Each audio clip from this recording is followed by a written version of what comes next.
మేడ్చల్లో దుబ్బాక రైతు సురేందర్ రెడ్డి ఆత్మహత్యపై ఎమ్మెల్యే మల్లారెడ్డి ఆవేదన వ్యక్తం చేశారు. గాంధీ ఆసుపత్రిలో జైనూర్ ఆదివాసీ మహిళను పరామర్శించిన అనంతరం ఆయన మాట్లాడారు.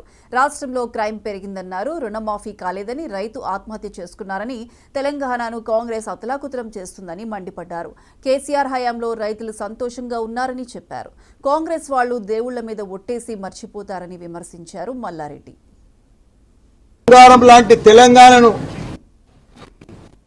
ప్రభుత్వం వచ్చినాక అతలం కుతలం చేస్తున్నారు. అసలు ఎవరికి అర్థమే అయితే లేదు.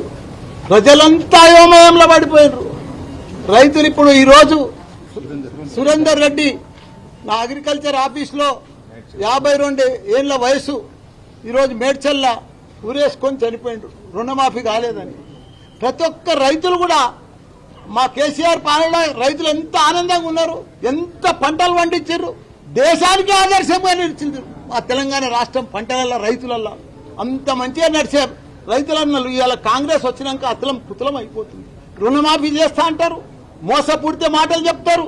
32 కోట్లు అంటారు, 31 కోట్లు అంటారు, 42 కోట్లు అంటారు. మళ్ళీ ఆఖరికి ఇచ్చేది 10-12 కోట్లే.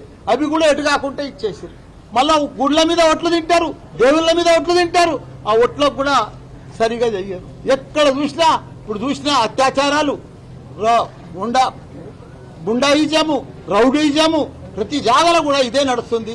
దయచేసి ప్రజలందరూ కూడా అల్లకల్లోలంగా ఉన్నారు. మంచిగా ప్రభుత్వం నడవాలి. కాంగ్రెస్ ప్రభుత్వం వచ్చినాక పెద్ద పెద్ద స్కీములు చెప్పిర్రు, కానీ వాళ్ళు ఏం ఇంప్లిమెంట్ చేయలేకపోతున్నారు. రైతులను కూడా రుణమాఫీ చేసి రైతులను ఆదుకోవాలని కూడా, మిగతా రుణమాఫీ చేసి ఆదుకోవాలని కూడా కోరుతున్నాను. బంగారం లాంటి